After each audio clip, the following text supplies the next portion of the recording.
오늘의 말씀입니다. 이사야 48장 17절 말씀입니다. 너희의 구속자시요 이스라엘의 거룩하신 이이신 여호와께서 이르시되 나는 내게 유익하도록 가르치고 너를 마땅히 행할 길로 인도하는 내 하나님 여호와라.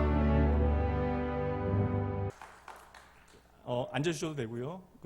특별히 좀 이름 안 불러서 서운하다라고 생각되신 재직이나 혹시 임명자들은 봉사자들은 말씀해 주시면 오후 예배 때라도 제가 따로 격려해 드리도록 하겠습니다. 오늘도 변함없이 하나님을 예배하는 이 귀한 은혜의 자리에 함께 하신 여러분 모두를 주님의 이름으로 축복하고 또한 응원합니다. 오늘 이 시간에는 나를 가르치고 인도하시는 하나님이라고 하는 제목으로 내 삶에 하나님과 하나님의 이름이 어떠한 의미를 갖는지 이 시간 함께 하나님의 말씀을 통하여 저와 여러분을 향하신 하나님의 마음을 함께 살펴보도록 합니다. 선교 단체의 정기 기도회 설교를 부탁받아서 갔더니 순서지에 일부 모임 끝에 2부 순서에는 안식년을 맞이한 한 선교사님의 선교 보고 시간이 기록되어져 있었습니다. 그래서 보니까 선교사님의 이름이 낯선 이름이에요. 말라위에서 사역하셨던 김민준 선교사님이라고 되어 있는데 분명 제가 모르는 분이었는데 인사를 하고 나니까 얼굴을 뵈니까 너무나 잘하는 분이에요. 예전에 제가 함께 사역을 했던 분입니다. 그분께서 알고 보니까 2년 전에 이름을 개명하신 거예요. 그 선교사님의 원래 이름은 김한갑입니다. 저는 그다지 이상한 이름이라고 단 한 번도 생각해 보지 못했는데 그분은 학창 시절부터 그 한갑이라고 하는 이름이 상당히 스트레스가 많으셨는데 여러분들이 이렇게 웃으시니까 그분이 이렇게 스트레스를 받으신 거예요. 그래서 이제 어릴 적부터 자기가 원했던 이름으로 민준이라고 하는 이름으로 이름을 바꾸신 것입니다. 요사이 헌법이 보장하고 있는 행복추구권이라고 하는 근거로 개명 신청이 용이해진 데다가 허가율이 높아지면서 여러분 2016년 한 해 동안에 30만 명 정도가 개명을 하였다고 이야기합니다. 지금같이 연말이 되어지면 특히나 개명 신청이 급증한다라고 이야기하는데 아마도 새해에는 지나간 나의 과거를 지우고 심기일전하는 마음으로 새롭게 시작하겠다라고 하는 그 의미로 새 이름으로 바꾸려고 하는 사람들이 그 시기에 몰리게 되어진대요. 그만큼 여러분 내가 어떠한 이름으로 불리어지는가는 우리에게 참으로 중요한 것 같습니다. 내가 그의 이름을 불러주기 전에는 그는 다만 하나의 몸짓에 지나지 않았다. 내가 그의 이름을 불러주었을 때 그는 나에게로 와서 꽃이 되었다. 김춘수 시인의 꽃이라고 하는 시죠. 우리는 그렇게 누군가의 이름을 부르며 하나의 인격으로 그 대상을 우리의 삶에 받아들이게 되어지는 것입니다. 그러므로 내가 누군가의 이름을 부르거나 누군가가 나의 이름을 부른다라고 하는 것은 서로가 서로에게 의미 있어지는 순간이 되어지는 것입니다. 그렇게 이름이라고 하는 것은 어떠한 대상을 규명하거나 정의하는데 가장 중요한 조건이 되어지죠. 그래서 어떠한 대상의 이미지를 결정하는 중요한 잣대가 되어지는 것도 이름이 되어질 때가 많아요. 모르시는 분들도 계시겠지만 제 이름은 오승일입니다. 근데 만약에 제 이름을 오지랖이라고 지었다면 어떨까요? 오지게는 어떠십니까? 여러분, 근데 오지랖이라고 하는 이름이나 오지게라고 하는 이름이요, 진짜 실제로 있는 이름이래요. 그러니 여러분, 저는 제 부모님께 감사를 해야 합니다. 별것 아닌 것 같아도 우리의 이름 석자에는 수많은 메시지가 담기게 되어집니다. 그래서 누군가의 이름을 부른다라고 하는 것은 그저 호적 등본에 있는 글자 몇 글자를 우리가 읽게 되어지는 그러한 일이 아니에요. 우리는 누군가의 이름을 부르게 되어지면서 그를 내 삶 가운데 의미 있는 인격체로 만나게 되어지는 것입니다. 오늘도 하나님께서는 저와 여러분에게 당신의 이름을 알려주십니다. 근데 여러분, 사실 우리가 믿는 전능하신 하나님, 이 세상을 창조하신 그 하나님께서 인간의 언어나 그 어떤 이름에 갇히실 수 있는 분이 아니시잖아요. 그러나 여러분, 우리에게 주신 하나님의 마음이 담겨져 있는 이 성경에 보면 수많은 하나님의 이름들이 등장하고 있습니다. 하나님께서는 그의 사랑하는 백성들을 만나실 때마다 그렇게 언제나 통성명을 하시며 그들의 삶에 찾아오십니다. 당신의 이름을 말씀해 주시고 또 그의 백성들의 이름을 불러주시는 것이죠. 우리는 그렇게 우리에게 선포되어지는 하나님의 이름들을 통하여 하나님이 어떠한 분이신지, 또한 하나님께서 우리의 삶 가운데 어떠한 일을 행하시는지 그 모든 것들을 이해하게 되어집니다. 그래서 하나님의 이름이라고 하는 것은 오늘 우리에게 건네진 하나님의 명함과 같은 것이에요. 우리는 매 주일마다 계속해서 하나님의 이름들을 살피고 있습니다. 여러분 생각해 보세요. 천지 만물을 창조하신 창조자 하나님께서 어찌 보면 아무 의미 없는 먼지와도 같은 저와 여러분에게 친히 당신의 이름을 알려주고 계신다라는 것이죠. 그리고 하나님께서는 저와 여러분에게 그 이름으로 나를 기억하고 나를 부르라고 말씀하십니다. 그래서 저와 여러분은 성경에 기록되어진 하나님의 이름들을 통하여 오늘도 나에게 찾아와 말씀하시는 하나님을 성경 속의 믿음의 선배들과 똑같이 만나고 동일하게 경험할 수 있게 되어지는 것입니다. 여러분, 우리가 나누는 하나님의 이름들은요, 분명한 전제에 하나가 있습니다. 하나님께서 우리에게 알려주시는 그 이름대로 반드시 하나님께서는 우리 가운데 일하신다라는 것이죠. 꼭 기억하셔야 하니 여러분 한번 따라해 주실까요? 오늘도 하나님은 그 이름대로 일하십니다. 다시 한번요. 오늘도 하나님은 그 이름대로 일하십니다. 자기 이름에 조금씩 불만이 있는 분들도 계시겠지만 여러분의 이름의 뜻은 모든 분들이 다 좋은 의미를 가지고 계시죠. 그럼 여러분들은 여러분들의 이름대로 이름값을 하시며 여러분들의 삶을 살아가십니까? 막상 우리는 그 좋은 이름만큼 우리의 삶 가운데 그 이름값을 다 해내지 못할 때가 훨씬 더 많아요. 그러나 여러분, 하나님께서 오늘 저와 여러분에게 알려주시는 하나님의 이름이요, 그 이름을 통해서 하나님께서 무엇을 말씀해 주십니까? 하나님께서는 그 모든 이름대로 우리의 삶 가운데 일하신다라는 것이죠. 방금 전에 말씀드린 대로 우리는 우리의 삶 가운데 그 좋은 이름의 뜻대로 이름값을 다 해내지 못하지만 저와 여러분의 하나님께서는 저와 여러분을 위하여 그 이름값을 언제나 제대로 해내신다라는 것입니다. 그러므로 여러분, 우리는 하나님의 이름을 부르게 되어질 때마다 반드시 기억해야 합니다. 하나님께서는 우리에게 알려주시는 그 이름 가운데 담겨진 그 모든 언약의 약속들을 우리 가운데 신실하게 지켜가실 것입니다. 한 해를 마감하게 되어지는, 마무리해야 하는 이 시점, 나도 한번 이름을 바꿔봐야 하는 것은 아닌가 싶을 정도로 우리는 연약한 삶을 살았고요. 또 하나님 앞에 살아갔던 나의 지난 삶을 생각해 보니까 참으로 면목 없는 인생을 우리가 살아갔습니다. 그럼에도 불구하고 우리가 오늘 우리에게 알려주신 하나님의 이름을 잊지 아니하고 그 이름을 부르게 되어지는 한, 하나님께서는 언제나 우리의 삶 가운데 그 이름 그대로 일하실 것을 믿으시기 바랍니다. 성도 여러분, 오늘 우리에게 하나님의 이름이 진짜 필요한 때가 언제인지 생각해 보시죠. 막상 우리에게 실존적으로 하나님의 이름이 의미 있어지는 때, 그래서 우리가 하나님의 이름을 간절히 부르게 되어지는 그때는 내 삶의 자리가 메마르고 척박해서 내가 넘어지고 쓰러진 그 자리에서입니다. 그 자리에서 날마다 하나님의 이름에 담겨져 있는 하나님의 언약의 약속들이 무엇인지를 묵상하고 또 묵상해 내셔야 돼요. 그래서 하나님의 이름을 여러분의 삶의 자리에서 고백하고 또 고백해 내야 합니다. 그렇게 마음 다하여 하나님의 이름을 부르게 되어질 때 하나님은 반드시 저와 여러분의 삶 가운데 그 이름 그대로 역사하실 것입니다. 그렇게 우리가 하나님의 이름을 부르며 하나님 앞에 나아갈 그때에 우리는 그 이름이 우리의 삶 가운데 만들어내는 놀라운 기적과도 같은 일들을 보게 되어지는 것이죠.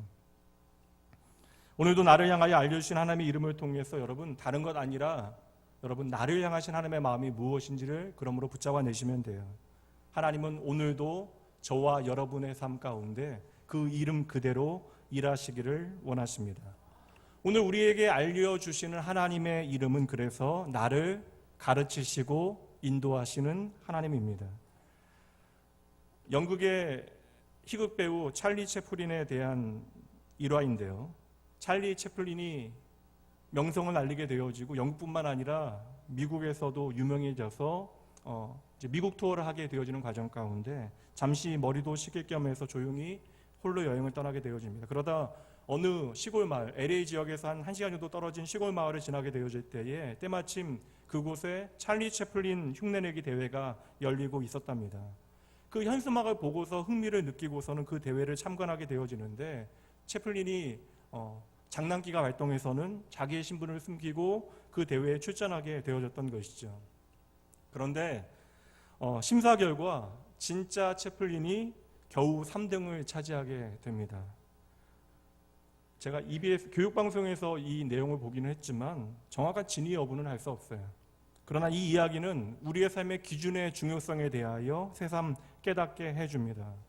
그 대회에도 분명 심사위원이 있었고 심사 기준이 있었건만 결국 그 기준이라고 하는 것은 진짜를 진짜로 보지 못하는 기준이었다라는 것이죠. 오늘 저와 여러분의 삶에도 우리의 삶의 선택과 판단의 그 모든 기초에는 나름의 기준들이 있습니다. 그리고 그 기준들은 우리의 삶의 크고 작은 결정의 어떠한 방향을 결정짓게 되어지는 것이죠.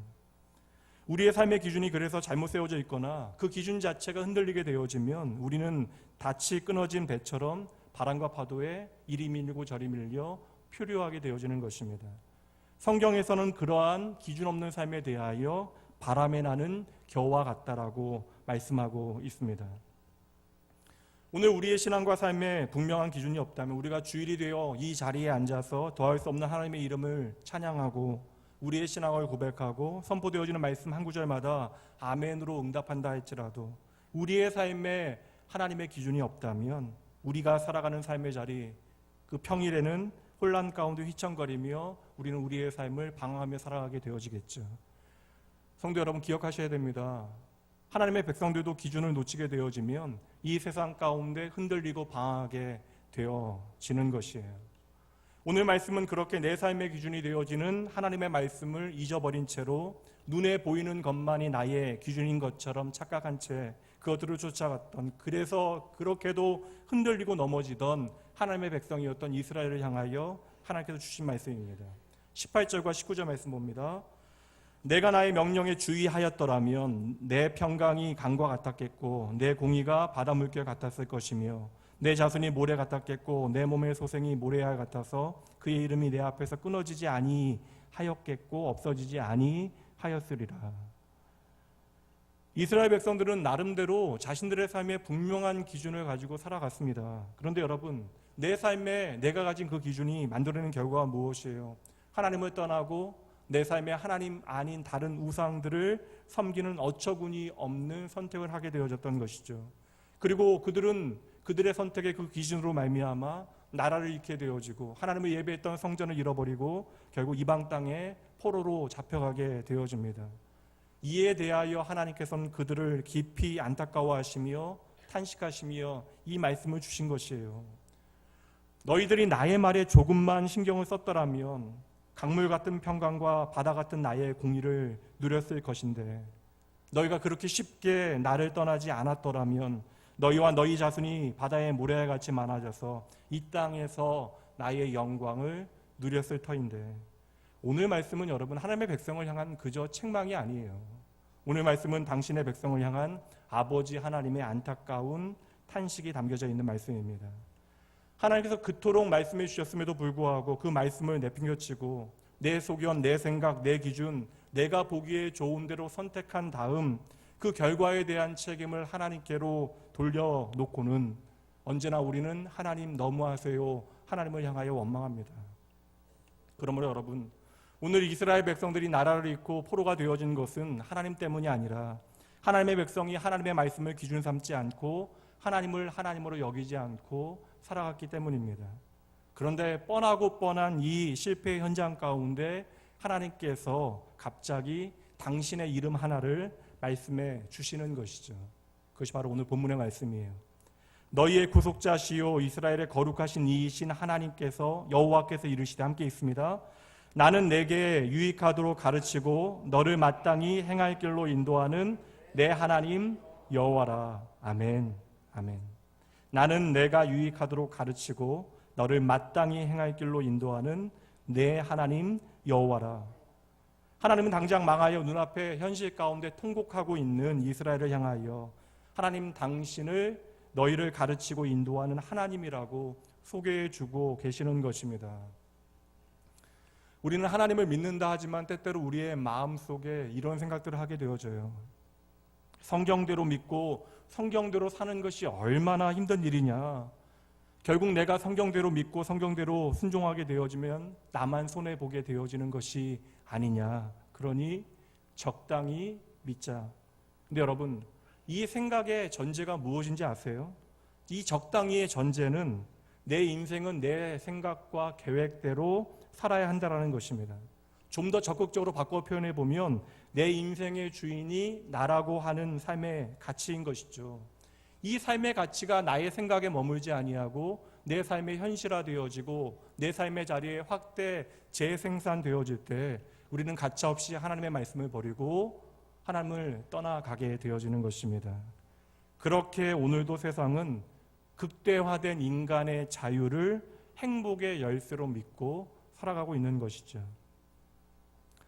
주일 오후마다 사사기 말씀을 나누고 있는 중입니다.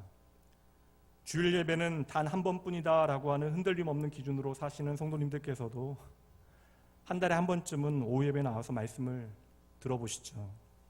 여러분, 사사시대는 그토록 그들의 삶에 원했던 땅을 얻게 되어졌던 시대, 그럼에도 불구하고 참으로 불행했던 시대입니다. 그리고 성경은 그들의 불행의 이유를 명확하게 말씀하고 있어요. 모든 하나님의 백성들이 하나님을 떠나 내 생각에 옳다고 느끼는 대로 살아갔기 때문이래요. 그들에겐 더 이상 하나님과 하나님의 말씀이 그들의 삶의 기준이 되어지지 않았기 때문에 그들은 그저 내가 좋다고 여기는 것, 내 눈에 보여지는 그것 자체를 내 삶의 기준으로 여기고 그 기준을 따라 선택하며 살아갔던 것입니다. 그럼 여러분 생각해 보세요. 내 마음에 좋은 대로 선택했으니 그들은 정말 행복했습니까? 그들은 그들의 선택으로 물질의 부유를 맛보게 되어집니다. 하나님을 버리고 우상을 섬기면서 어찌 보면 부자가 되어졌다는 말과 마찬가지예요. 그런데 여러분, 그렇게 그들의 자원은 많아지고 경제는 윤택해졌건만 그들은 그 결과로 하나님을 떠나가게 되어졌던 것이죠. 그래서 오늘 말씀에서 이사야 선지자는 하나님의 말씀에 대해서 우리에게 들려주는데 하나님의 말씀, 하나님의 명령은요, 하나님 자신을 위한 것이 아니래요. 다시 말하면 하나님께서 오늘 저와 여러분을 부리시기 위하여, 일시키시기 위하여 우리를 부르시고 우리에게 명령하시는 것이 아니라는 것이죠. 우리가 바로 이 지점에서 망종이 되어지는 우리의 삶의 자유에 대하여 오해하게 되어지는 것입니다. 성도 여러분, 아니에요.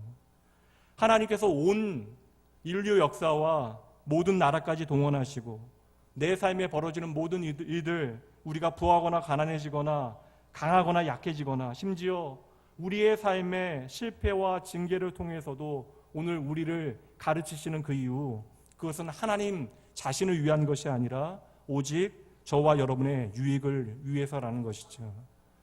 하지만 하나님의 백성들이 이 말씀을 믿지 못한 거예요. 다시 말하면 머리로는 알았지만 그 말씀을 나의 삶으로 살아들이지 못한 것입니다. 그러나 그렇게 하나님을 떠나 하나님의 말씀과 상관없이 줄이 끊긴 부표 마냥 방황하며 살아감에도 불구하고 그들은 결코 그들의 삶의 자리에서 나를 가르치시는 하나님을 찾지 않은 것입니다. 지금 그들이 포로되어진 것이 그들의 삶의 진짜 비극이 아니라 그들의 삶의 진짜 비극은 바로 나를 가르치시는 하나님을 내가 보고 듣고 만나지 않았다라는 것입니다. 그리고 그것은 오늘 저와 여러분의 비극이 되어질 수도 있는 것이죠. 하나님의 가르침과 인도하심을 거부한 하나님의 백성은 내가 어디로 가야 하는지, 무엇을 바라봐야 하는지 인생의 중요한 나침반을 잃어버리게 되어집니다. 그러니 여러분, 아무리 열심을 다하여 나의 삶을 살아간다 할지라도 나의 선택이라고 하는 것은 언제나 나를 불안하게 만드는 것이죠. 당장은 모든 일이 다 잘 되어지는 것 같고 내가 행하는 일들에 대해서 나의 선택에 대하여 나의 주변의 모든 사람들이 인정하고 나를 향하여 박수를 쳐준다 할지라도 여전히 우리는 내 판단과 결정에 대하여 불안해합니다. 그리고 성경이 보여주는 답은요, 자명해요. 하나님의 인도하심이 없는 선택이라고 하는 것은 언제나 우리를 불안하게 하는 것입니다. 말씀 보도록 합니다. 잠언 16장 9절 말씀, 이 말씀 함께 읽도록 합니다.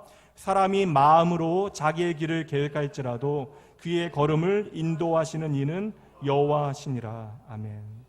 그 여호와 하나님의 인도하심을 우리가 믿음으로 인정하지 못하기 때문에 그러한 것이죠. 사람은 자기 잘난 맛에 산다라고 하는 말이 있습니다. 우리는 무엇이든 내 마음에 들어야 하고 내 생각과 내 계획대로 해야 직성이 풀리는 그러한 본성을 가지고 살아갑니다. 그러나 많은 순간 여러분 생각해 보세요. 나의 눈에 그렇게 좋게 여겨졌던 그것들이 언제나 좋은 것이었습니까? 도리어 내가 그렇게 좋다라고 여겼던 그 길이 하나님이 보시기에는 위험하고 잘못된 길이었던 적이 많았죠. 잠언 4장 12절 말씀, 이 말씀도 함께 읽어보도록 합니다. 함께 읽습니다. 어떤 길은 사람이 보기에 바르나 필경은 사망의 길이라. 아멘. 2주 전에 안산에 있는 교회 행사로 교회를 방문하게 되어지는데, 교회가 주거 지역의 중심에 또 좁은 길 끝에 위치하고 있어서 좀 복잡했어요. 충분히 헤매만 했습니다. 그런데 교회 근처에 가자 길목마다 그 교회 성도님들께서 서서 안내를 하고 계셨습니다. 그래서 갈림길에서 길을 잃지 않고 손쉽게 길을 찾아 안전하게 주차를 마쳤습니다. 마찬가지로 저와 여러분의 하나님께서는 우리의 인생의 중요한 전환점마다, 또한 그 전환점이 되어지는 길목마다 저와 여러분의 인생의 방향을 바로 잡아주시는 분이십니다. 이사야 53장 말씀 보도록 하시죠. 함께 읽습니다. 우리는 다 양 같아서 그릇 행하여 각기 제 길로 갔거늘 여호와께서는 우리 모두의 죄악을 그에게 담당시키셨도다. 아멘.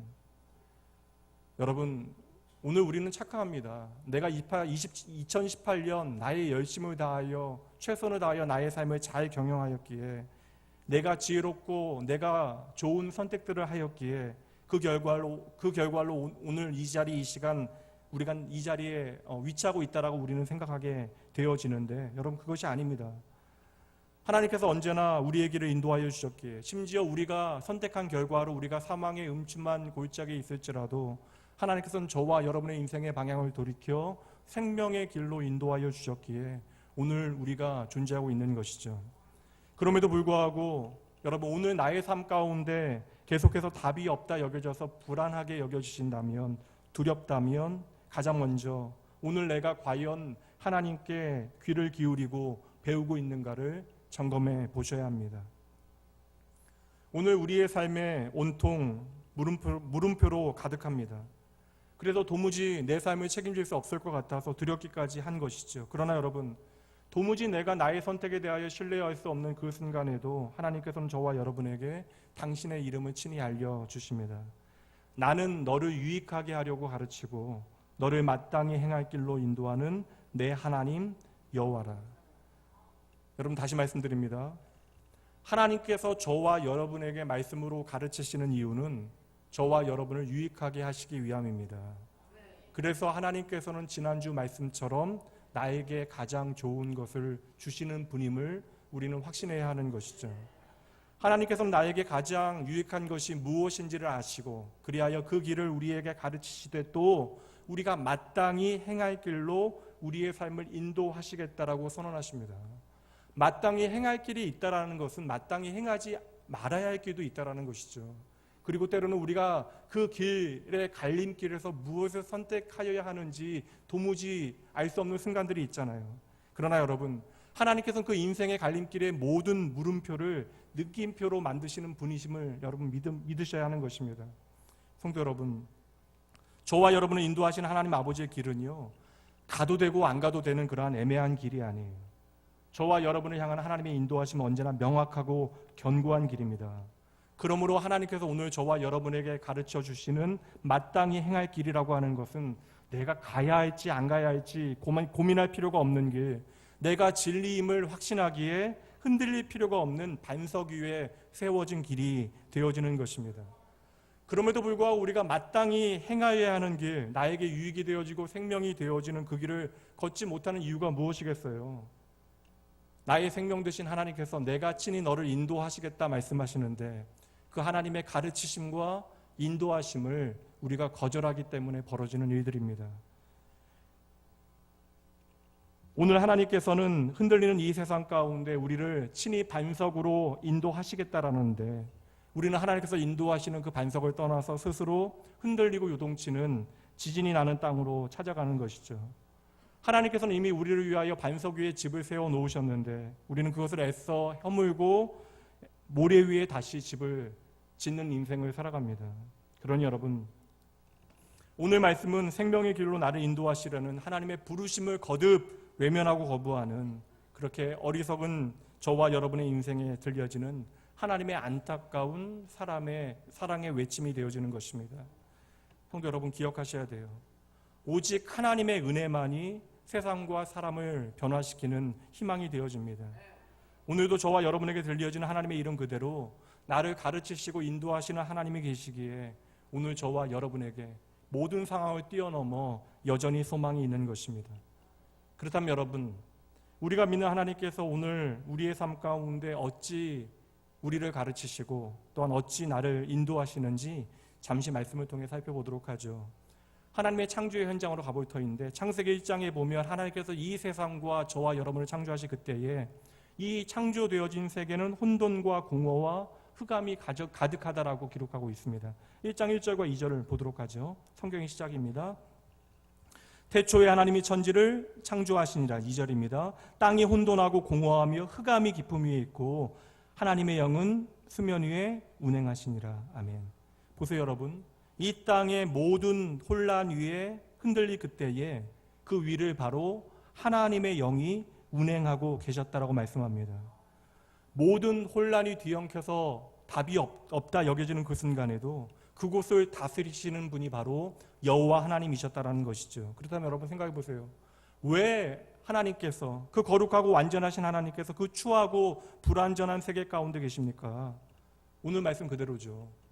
저와 여러분을 가르치시고 좋은 길로 인도하기 위해서입니다. 하나님은 우리가 하나님의 말씀에 귀 기울이지 아니하고 우리가 스스로 하나님을 떠나 살아가는 그 순간에도 우리와 함께 하시는 분, 나에게 좋은 것 주시기 위하여 일하시는 분이십니다. 오늘 이스라엘 백성들은 완전히 실패하여 망하게 되어졌어요. 오늘 실패하고 망가진 이스라엘 백성들을 하나님께서 안타깝게 여기시는데 보세요 여러분, 하나님께서는 그저 저 멀리 하늘 보좌에 앉아서 아래를 굽어보시며 혀를 차시며 에구 이놈들 그러게 잘하지, 그렇게 하시는 분이 아니라는 것이죠. 하나님은 결코 모든 상황을 방관하시는 구경꾼이 되어지지 아니하십니다. 하나님은 결코 입장이 난처해 주시면 우리를 향하여 묵비권을 행사하시는 분이 아니시라는 거예요. 하나님은 우리의 삶에 하나님의 때를 지나쳐 버리시고는 미안하다, 그래도 사랑한다 하시는 분이 아니십니다. 여러분 기억하셔야 돼요. 이 세상에 창조되어진 모든 만물 가운데 그 크신 창조주 하나님을 초조하게 그리고 안타깝게 만들 수 있는 존재는 오직 저와 여러분뿐입니다. 이것이 바로 하나님의 형상대로 창조되어진 그리고 그의 생명으로 사신 저와 여러분의 가치인 것이죠. 그래서 하나님께서는 자기 백성의 혼돈과 모든 공허와 흑암 가운데 늘 언제나 함께 하시는 것입니다. 방금 전에 우리가 살폈던 창세기 1장 2절 말씀에 하나님의 영이 수면 위에 운행하시니라 해서 여기서 운행하다라고 하는 것이 하나님의 창조의 사역인데, 이 운행하다라고 하는 것은 단지 움직이다라고 하는 단어의 뜻이 아닙니다. 이 운행하다라고 하는 것은요, 떠나지 않고 머물다, 맴돌다라고 하는 의미가 있어요. 갈 바를 알지 못하고 망설임에 헤매는 저와 여러분을 어떻게라도 돕고 싶으셔서 오늘도 안절부절하지 못하시고 그 삶의 자리를 맴도셨던 분이 하나님이시라는 것이죠. 그래서 오늘 저와 여러분이 있는 거예요. 왜 하나님께서 혼돈과 공허와 흑암 사이를 맴돌고 계십니까? 오늘 그 이유를 확인하고 내 삶을 향한 말씀으로 붙잡으셔야 합니다. 하나님의 뜻대로 창조되어졌음에도 불구하고 그 창조되어진 인생이 스스로 하나님을 너무나 쉽게 떠나가잖아요. 하나님의 놀라운 은혜로 구원받은 출애굽한 이스라엘 백성들이 하나님의 약속의 땅에 들어가게 되어져서 너무나 쉽게 하나님을 떠나가게 되어지잖아요. 마찬가지입니다. 우리가 예수를 구주로 만나고 교회에 다니고 신앙을 가진 지도 꽤 오래되었음에도 불구하고 여전히 우리의 삶에는 혼돈과 공허와 흑암이 가득합니다. 그렇다면 오늘도 어둠 가운데 길을 찾지 못하고 헤매이는 나의 공허한 마음, 채워지지 않는 삶은 우리가 무엇으로 채워내야 하는 것입니까? 여전히 오늘도 우리는 비틀거리며 흔들리는 세상을 살아가고 있어요. 여전히 우리의 삶에는 우리가 감당하지 못할 혼돈과 공허와 흑암이 있다는 것입니다. 그런데 여러분 보세요. 창세기 1장 2절은 이렇게 마무리되잖아요. 하나님의 영이 수면 위에 운행하시니라. 나의 삶의 모든 혼돈과 공허와 흑암 속을 맴도시는 함께 하시는 여호와 하나님 까닭에 오늘 우리에게는 그래서 소망이 있는 것입니다. 하나님께서는 여기서 멈추지 아니하시고 한 걸음을 더 나아가시는데요. 2절 말씀에 운행하다라고 하는 것은요, 떠나지 않고 함께하다, 머물다라고 하는 의미에서 한 걸음 더 나아가서 암탉이 날개를 펴고 알을 품다라고 하는 의미가 있습니다. 이것이 바로 이 세상을 그리고 저와 여러분을 창조하신 이유이고, 이것이 바로 오늘도 저와 여러분의 삶에 하나님께서 함께 하시되 우리의 삶의 중심에 하나님께서 맴도시는 이유가 되어지는 거예요. 오늘도 하나님께서 저와 여러분을 기다리시는 이유, 오늘도 하나님께서 저와 여러분의 그 반역함을 오래 참으시는 이유가 이것이죠. 하나님께서는 창조 때부터 지금까지 암탉이 날개를 펴고 알을 품듯이 우리를 품고 계시대요. 여전히 저와 여러분의 삶에는 혼돈과 공허와 흑암이 가득하지만 그 뒤범벅된 혼돈을, 그 지독한 공허를, 그리고 슬픔보다 깊은 어둠을 하나님께서 모두 그의 품에 안고 계시다라는 것입니다. 우리가 그 하나님의 마음을 확인하게 되는 자리가 바로 십자가잖아요. 우리는 그 십자가를 통하여 우리의 인생의 모든 혼돈과 공허와 어둠을 해결받게 되어진 것입니다. 암탉이 알을 품는 이유 알고 계시죠? 단 한 가지 이유 때문입니다. 생명을 위해서이죠. 때가 되면 병아리가 알을 깨뜨리고 세상에 나오는 것처럼 하나님께서는 나와 함께 나의 모든 혼란과 어둠을 함께 품어 새로운 생명으로 오늘도 변화시키십니다. 그렇게 저와 여러분을 품으시는 하나님께서는 그래서 이렇게 말씀하실 수 있는 거예요. 요한복음 3장 16절 말씀 기억하시죠? 함께 암송해 볼까요? 하나님이 세상을 이처럼 사랑하사 독생자를 주셨으니 이는 그를 믿는 자마다 멸망치 않고 영생을 얻게 하려 하심이라. 아멘. 보기만 해도 징그러운 털투성이였던 애벌레가 기대하지 못했던 아름다운 나비로 탈바꿈하듯이 죄와 사망에 사로잡혀 영원한 사망 가운데 들어가야 마땅한 저와 여러분이 예수 그리스도 안에서 새로운 피조물로 거듭나게 되어진 것입니다. 이것이 바로 오늘도 저와 여러분의 삶을 친히 말씀으로 가르치시고 인도하시는 이유입니다. 사랑하는 성도 여러분, 사막에서는 지도가 별 필요 없다라고 이야기합니다. 거친 바람이 한번 불어 닥치고 나면 그 지형이 완전 딴판으로 바뀌기 때문에 그러한 것이죠. 그리고 배를 타고 다닐 때에도 바다에는 길이 없어 마찬가지입니다. 그래서 사막 여행자나 뱃사람에게는 어떠한 상황에서도 변하지 않는 분명한 기준점이 필요한 것이죠. 그리고 그 길을 잃지 않는 기준이 되어지는 것이 바로 북극성입니다. 우리의 인생도 마찬가지예요.